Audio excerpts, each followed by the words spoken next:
Salut tout le monde, j'espère que vous allez bien. Aujourd'hui dans cette nouvelle vidéo, on va parler de tous les accessoires que j'utilise sur mon nouveau MacBook Pro 2017.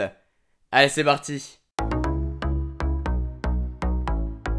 Le voilà, le petit bébé, le petit bijou que j'utilise depuis ces dernières semaines. C'est lui que j'ai embarqué avec moi au CES. Et avoir un ordinateur aussi compact, petit et léger, c'est vraiment un vrai plaisir. C'est vraiment un petit bijou grâce auquel je fais mes dernières vidéos ces derniers temps. Mais par contre, avec lui, on n'a que 4 ports USB-C. Et tous les accessoires qu'on avait jusqu'à présent, eh bah faut les changer. Faut les changer, sauf si vous avez des câbles qui peuvent s'adapter sur ces différents appareils.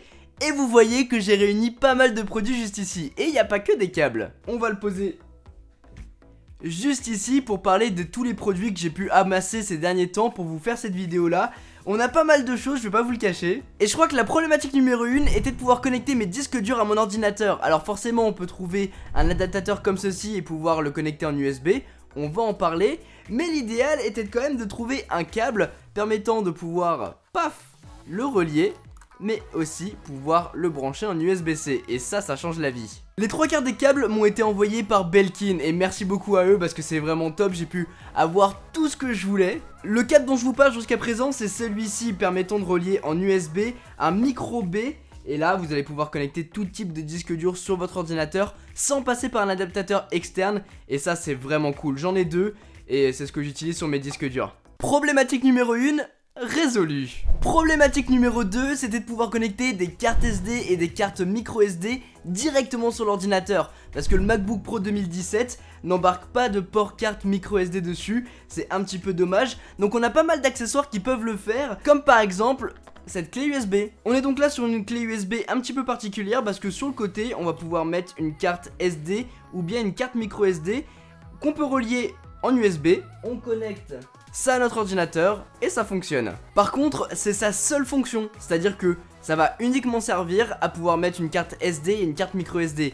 Et ça coûte quand même un peu cher pour ce que c'est. L'autre alternative est de prendre ce type d'adaptateurs qui font un petit peu tout. On a de l'USB, on a de l'USB-C, on a des ports VGA sur certains. Et donc dessus, vous allez aussi retrouver pour la plupart du temps des ports carte SD et carte micro SD. Par exemple, cet adaptateur, c'est celui que j'utilise les 3/4 du temps. On a tout dessus, donc on a un port USB-C qu'on va connecter sur l'ordinateur. Dessus, on a un port HDMI, 3 ports USB. On a dessus un port Ethernet, un autre port USB-C. Et de ce côté-là, on a le port carte SD et le port carte micro SD. Donc on a vraiment tout sur un seul et même dongle, un seul et même adaptateur. Et c'est vraiment ouf parce que je le connecte et là, je vais pouvoir tout metmettre dessus. Et le port USB-C, il peut servir pour mettre des disques durs, même si moi en général quand je le connectais ça fonctionnait pas tellement. Mais par contre pour recharger le Mac, ça fonctionnera. On a aussi cet adaptateur là qui a un câble tressé vraiment pas mal, qui peut connecter un ancien écran en VGA, brancher le Mac en USB-C et mettre un port USB dessus. On a aussi celui-ci qui est un petit peu plus particulier parce que il a pas de câble celui-ci, il va se mettre en longueur. Voilà, celui-ci est vraiment sympa parce qu'on le prend et on le plug sur l'ordinateur, tout simplement. Et là-dessus vous allez retrouver 3 ports USB et un port carte SD et un port carte micro SD. Donc ça c'est vraiment cool. On a pas mal de choses dessus, un petit peu moins que sur celui-ci, mais par contre on n'a pas de câble. Finalement on a 7 adaptateurs avec dessus un port HDMI, un port USB-C et un port USB.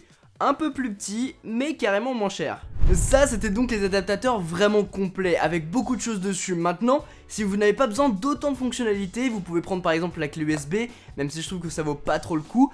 Mais on a aussi ce genre d'adaptateurs qui sont juste USB-C vers HDMI. Dans le même genre on a celui-ci en USB-C vers VGA. Voilà, si vous avez encore un ancien écran ça peut toujours servir pour pouvoir le connecter dessus. Pour rester dans les adaptateurs tout simples, on a celui-ci USB-C vers USB de Belkin mais aussi de Showtech.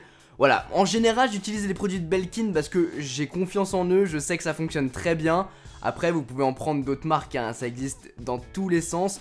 Il y a des marques qui en font et il y en a beaucoup. Si jamais un jour vous avez besoin d'un câble USB-C vers micro B pour brancher vos manettes PS4 dessus par exemple, ou PS3 ou d'autres produits, et bah on a l'adaptateur. J'ai aussi un petit câble USB-C vers USB-C en Kevlar très résistant qui vous permettra de connecter votre Galaxy S8 par exemple sur votre ordinateur. Finalement lorsque vous rentrez chez vous, vous pouvez utiliser ce type d'adaptateur classique, très joli, avec dessus 4 ports USB, sur le côté un port d'alimentation et le port pour le relier à votre ordinateur avec de l'USB-C. Voilà, le seul bémol par rapport aux autres, c'est qu'on est obligé de le brancher. sur une alimentation secteur. Voilà, ça c'est tous les adaptateurs que je peux utiliser, certains plus que d'autres. D'ailleurs j'en ai déballé certains et d'autres non parce que je les avais en double. Mais voilà, énormément d'adaptateurs pour au final très peu d'usages, ou les usages qu'on faisait jusqu'à maintenant quotidiennement avec les ports USB. Mais voilà, je vous incite à passer à l'USB-C si vous le pouvez. Changer le câble, par exemple sur mon disque dur, j'ai juste changé le câble. J'ai pas pris un disque dur USB-C, ça coûte beaucoup plus cher.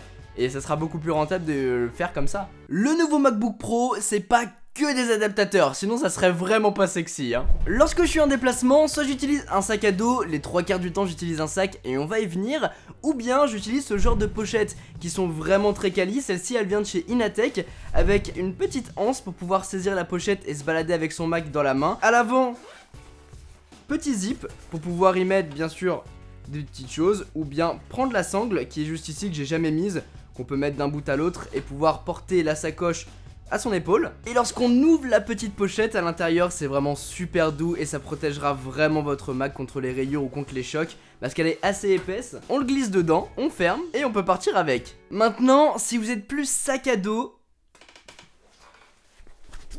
j'en ai un pour vous. Celui-ci on l'a encore jamais vu sur la chaîne, il vient de chez Belkin. Globalement les sacs viennent de chez Belkin ou Inatech. Il y en a un autre d'Inatech dont je vais vous parler, que je vous ai déjà présenté sur la chaîne. Mais celui-ci vient de Belkin, et pourquoi je l'ai choisi? Parce qu'il est vraiment très cool et à l'intérieur on a plein de pochettes.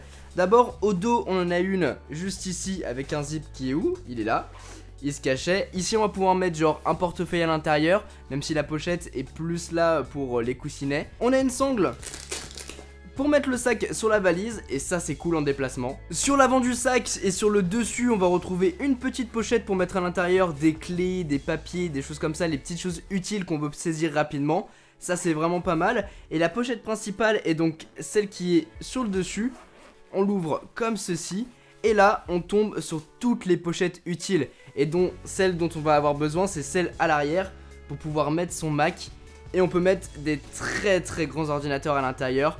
Les 15 pouces, 16 pouces, ça tient facilement. Même 17 pouces, je pense que j'aurais pu le mettre. Ici, petite pochette à iPad, et à l'avant, on va pouvoir mettre pas mal de choses, sa caméra ou des choses comme ça par exemple, ou bien des papiers.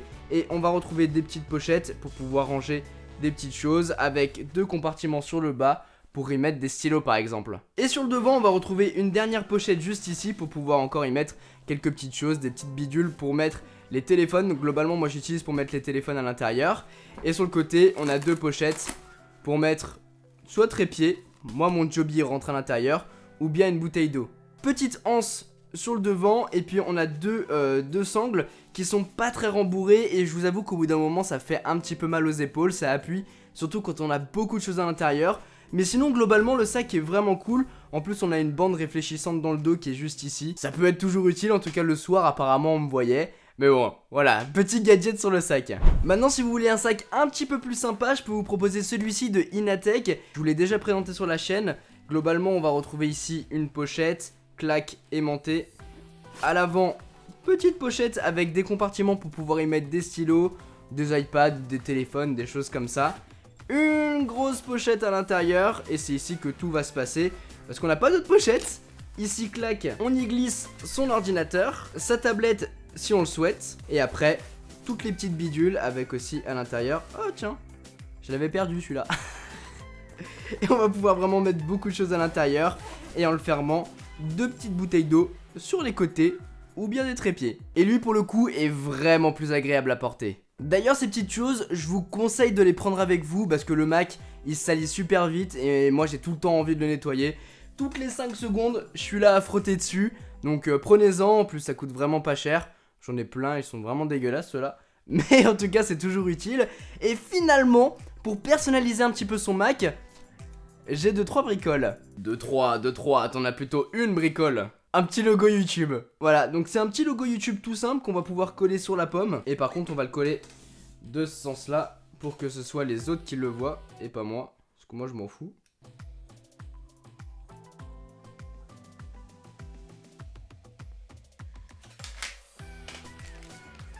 Je l'ai foiré, je suis dégoûté, je l'ai foiré. Il y a une petite bulle. Ah, sinon autrement c'est plutôt cool. Ouais, je suis un peu dégoûté quand même. Mais bon, en tout cas voilà, il est un petit peu plus personnalisé. Si vous l'achetez, faites mieux que moi, parce que moi c'était vraiment un petit peu pourri comme installation. Quoi qu'il en soit, j'ai quand même un petit peu personnalisé mon Mac. Voilà en tout cas les amis pour cette vidéo, j'espère vraiment qu'elle vous a plu, j'espère que tous ces petits accessoires et ces produits que j'utilise avec mon Mac vous ont plu. Si jamais ils vous intéressent, vous allez retrouver tous les liens dont vous aurez besoin dans la description. Et puis n'hésitez pas à me dire dans les commentaires quels accessoires vous utilisez vous avec votre Mac, dites-moi tout ça. Et puis n'hésitez pas à partager des liens, comme ça j'irai faire un tour. Et puis vous pourrez aider certains à trouver d'autres petits accessoires cool. Sur ce, c'était Quentin, passez tous une très bonne journée. Tchou!